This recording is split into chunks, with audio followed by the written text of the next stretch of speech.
Casey, welcome back to the 2026 season for Corks. We're excited to guys get you racing, and I got to cover a couple more rules for you guys real quick. One is going to cover ATV tethering. That's an AMA rule that I'm going to cover, but first I want to hit start procedures because I'm getting a lot of emails about this. And yes, you're right, you did read that properly in the rule book. However, we did see a couple of odd wording changes that I had to fix. Sorry about that, but I'm going to try to keep it simple. Saturday, kids, vintage class, same thing we've done for years. Live engine, left hand on helmet, you see that green flag, everybody's happy, you brat your way to heaven. Sunday, we're not doing that. We are going to a dead engine start. 162, 10 seconds. For everybody, except for vintage class, and I will get to that here in just a second. Now, I do know that there are a lot of people that don't like this. I also know there's a lot of people that do like this.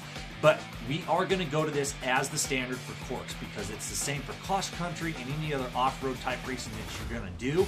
And I know a lot of us travel and love to do this, but the biggest reason for this is simple. It's the most consistent and fair way to get everyone off the line safely.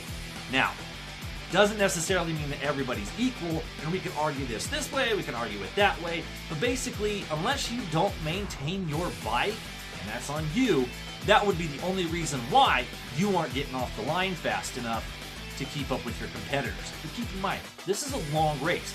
You're racing for an hour and a half or 2 hours, so your skill level should be good enough to catch up with those guys, even if you didn't have the best start to begin with. Okay, so back to that exception from the beginning of the video I was talking about. So, in the C1 race, we have vintage, post-vintage, and bomber. Those guys are going to do a live engine start. It will not be the hand on the helmet. It's just going to be your hands, you're ready to go. I don't care if you're in gear, if you want to be in neutral, but you're going to get that 10-second notification as well. You're going to see the green flag, and you're going to take off. It's as simple as that. The reason we're doing that is because if anybody's ever tried to start a 1970s bike or any bike that's got drum brakes, most of the time you're kicking yourself into the ground or your buddy's coming up and trying to start the bike for you. And it amplifies it when you have 100 people watching. It makes you nervous, it makes it difficult, and we just don't want to do that to you guys. So you guys are the exception to the rule. But hey, I want your feedback on this as well, guys. So the vintage class, if you guys are fine with the dead engine start, please come give me the feedback. If you prefer to stay with the live engine, let me know. But all other classes, I'm not changing my mind. I'm letting you know that now. It will be a dead engine start, all right? So if you're on an old iron, fire that puppy up. Everybody else, kill it. Wait for the signal. Boom. Okay, so moving on to the AMA tether cords. Okay, you guys had to have these before in the past on your quads. It must be attached to both the ATV and the rider while moving during the competition. I know we've seen some people have it attached to the bike. String over here and attach it to the bike. That doesn't do anybody good. Yeah, it needs to be clipped to you. So the entire time that you're moving, that needs to be clipped to you because if you get separated from the quad, that engine needs to be shut off, and that is literally the whole point. So just to cover that again, attach it to the bike, attach it to you, and that's all you do. Plain and simple.